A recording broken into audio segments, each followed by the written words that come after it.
satu. Kedua, dari hasil gajinya itu disumbangkan pada negara. Mereka ini penyumbang devisa terbesar kedua pada negara ini setelah sektor migas, 159,6 triliun disumbangkan PMI kepada negara ini. Jadi dolim dan jahat negara ini jika negara mengeluarkan aturan yang menyengsarakan mereka.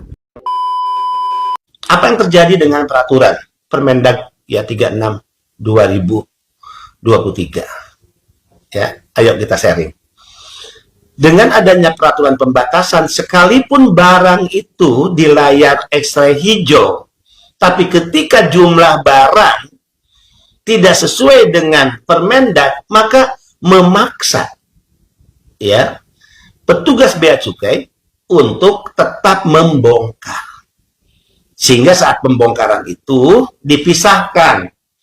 Lantas mengatakan Permendag 15 pakaian.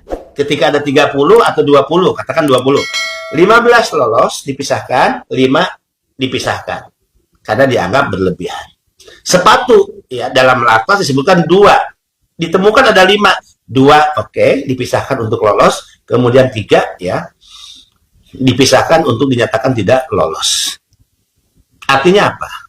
Benar, karena adanya pembatasan. Ya, dulu kan nggak ada pembatasan. Yang penting sudah hijau lewat X-ray maka jalan. Nah, harus ada pengakuan yang jujur. Ya, pengakuan yang jujur.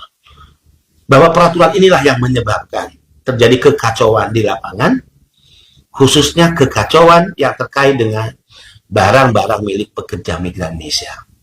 Lebih tegasnya apa? Pekerja migran Indonesia dikorbankan atas peraturan ini, ya. Gimana kita nggak sakit hati, ya? Dan itu yang saya katakan ini menyinggung, ya, rasa kemanusiaan kita, dan ini melukai, ya, rasa keadilan bagi pekerja migran Indonesia. Bertahun-tahun kerja di luar negeri, menabung uang sebagai bentuk disiplin untuk mewujudkan mimpi indahnya. Ya, mimpi indah pekerja itu kan tidak hanya yang berkaitan dengan dirinya. Dia punya tabungan yang banyak, kemudian kembali ke tanah air untuk membangun masa depannya. Tidak. Tapi selama bekerja, dia punya mimpi indah yang lain. Ya, mengirim uang pada keluarganya. Mengirim uang pada ibu bapaknya. Tapi juga mengirim barang sebagai kado. Ya, baik untuk kado istimewa atau barang yang ingin, ya, menjadi mimpi pekerja migran, oleh-oleh bagi ibu bapaknya, bagi istri, suami, dan anaknya. Tiba-tiba dibatasi, dan sobat migran tahu nggak?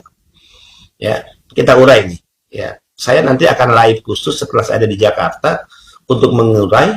Ya, saya akan menggunakan papan tulis, spidol, apa dampak yang sangat serius, dan bagaimana proses dan alur yang terjadi di lapangan, dan dampak-dampak bawaan. Dampak seriusnya kan PMI dibatasi bawa barang, itu merugikan. Tapi ternyata ada dampak bawaannya. Nah, nanti ya saya akan urai, saya akan coba paparkan dan gambarkan melalui papan tulis, dan itu kita akan siarkan live. Ya, jika saya berada di Jakarta nanti, ya, sekalipun misalnya masih libur, nggak apa-apa. Ya, kita tetap ingin memberikan waktu istimewa untuk para pekerja migran Indonesia.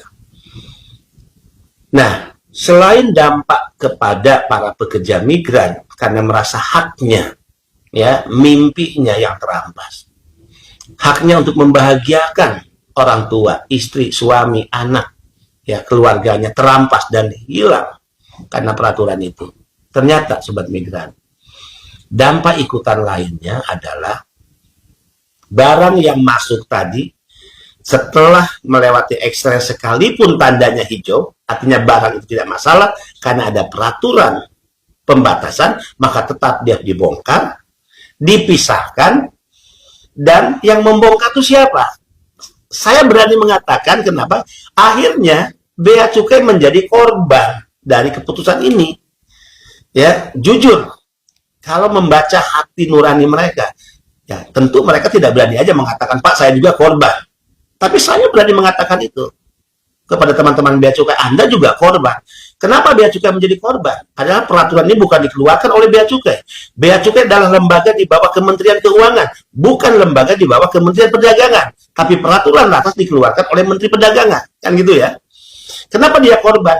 Karena ada lantas dia terpaksa harus membongkar. Dia harus menghitung satu persatu barang. Dia harus memisahkan mana jumlah yang sesuai dengan jumlah dan jenis aturan latas dan mana yang tidak. Dan ini belum selesai di situ kerja mereka. Bayangkan dalam satu dos, misalnya nih, saya PMI ngirim satu dos berat 60 kilo. Dibongkar kan? Anda bisa bayangkan butuh waktu berapa lama untuk satu dos. Butuh waktu berapa lama, ya? Dan yang saya temukan di Pelabuhan Tanjung Mas, Semarang, Tanjung Perak, Surabaya adalah ribuan dos barang milik pekerja migran Indonesia. Ribuan. Bukan satuan, bukan puluhan, ya, dan bukan ratusan. Jadi dengan terbuka akhirnya, ya, teman-teman Bea Cukai mengatakan, Pak, akhirnya kerja kami jadi panjang. Sesuatu yang harusnya singkat, ya, urusannya jadi panjang. Kemudian sesuatu yang harusnya mengurus, ya, urusan ini cukup, ya, dengan petugas yang kecil jumlahnya, akhirnya kami harus menambah petugas. Jadi dampak ikutan adalah Bea Cukai juga menjadi korban. Karena kalau dia tidak melaksanakan aturan itu, dia salah.